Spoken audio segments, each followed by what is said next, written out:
रेखा अपने पति पार्थ के साथ एक फ्लैट में रहती थी। पार्थ के माता पिता नहीं थे।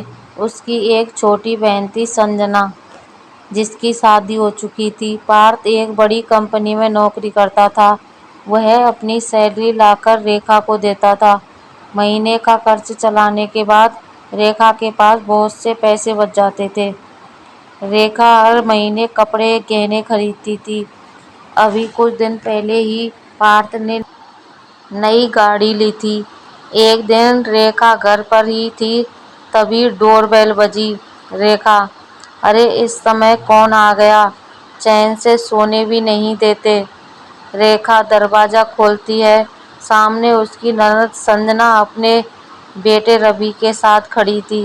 रेखा, अरे दीदी, आप अचानक कैसे आ गईं? संजना, बस भाभी, आपसे और भैया से मिलने का मन हुआ तो मैं चली आई। रेखा, आइए अंदर बैठकर बातें करते हैं।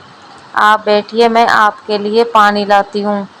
रेखा संजना और रवि को पानी देती है। वह बैठकर बातें करने लगती है। रेखा, और बताइए दीदी, आपके ससुराल में सब कैसे हैं?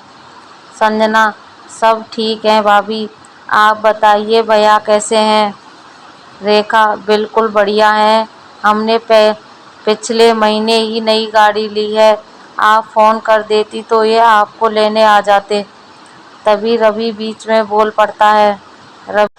रवि, बता कहाँ से देती, आज सुबह ही तो लड़ाई हुई थी पापा से। रेखा, दीदी ऐसी क्या बात हो गई कि आपको अचानक आना पड़ा? संजना, भाभी आपको नहीं पता, ये रोज शराब पीकर आते हैं, मुझे मारते हैं और भैया से पैसे लाने के लिए बोलते हैं। इन्हें पता लग गया कि आप लोगों ने गाड़ी ली है, तब से दहेज में गाड़ी ना मिलने के लिए मुझे ताने मारते रहते हैं। रेखा का दिमाग खराब हो गया। वह सोचने लगी, हे भगवान, ये तो अपना घर छोड़कर आ गई। अब ये यहाँ रहेगी तो मैं पार्थ से पैसे बचाकर जो शॉपिंग करती हूँ यह सब उन्हें बता देगी। पता नहीं कहाँ से आ टपकी। संजना, अरे भाभी, आप क्या सोचने लगी? रेखा, नहीं दीदी, कुछ नहीं, बस आपके घर के बारे में ही सोच रही थी। शाम को पार्थ घर आया। अपनी बहन को देखकर वह बहुत खुश हुआ। संजना ने उसे सारी बात बता दी। पार्थ, बहन तू चिंता मत कर, यह घर भी तो तेरा है। अब तू यहीं रह, जब तक जीजाजी सुधर नहीं जाते तुझे वापस जाने की कोई ज़रूरत नहीं है। रेखा दोनों की बातें सुन रही थी। उसे मन ही मन जलन हो रही थी। रात के समय सब खाना खाकर सोने चले गए। रेखा ने मौका देखकर पार्थ से बात की। रेखा, आपको नहीं लगता दीदी को यहाँ ज़्यादा दिन नहीं रुकना चाहिए? अकेले में तो जीजाजी और ज़्यादा शराब पियेंगे। पार्थ, कैसी बात करती हो, वो चाहे जो करें, लेकिन मैं अपनी बहन को इस हाल में वहाँ नहीं भेज सकता। रेखा आगे कुछ बोल नहीं पाई, लेकिन उसकी नींद उड़ चुकी थी। वह पूरी रात यही सोचती रही कि संजना को कैसे अपने घर से भगाया जाए। 2-3 दिन तक तो सब ठीक चलता रहा।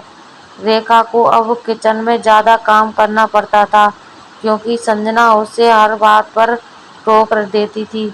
ऊपर से रवि बहुत ज़्यादा शैतानी करता था।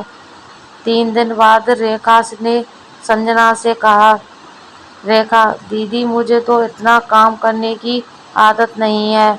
आपको यहाँ रहना है तो मेरे काम में हाथ बटाना पड़ेगा। सुबह का खाना मैं बना दूंगी और शाम का खाना और बर्तन आप कर लेना।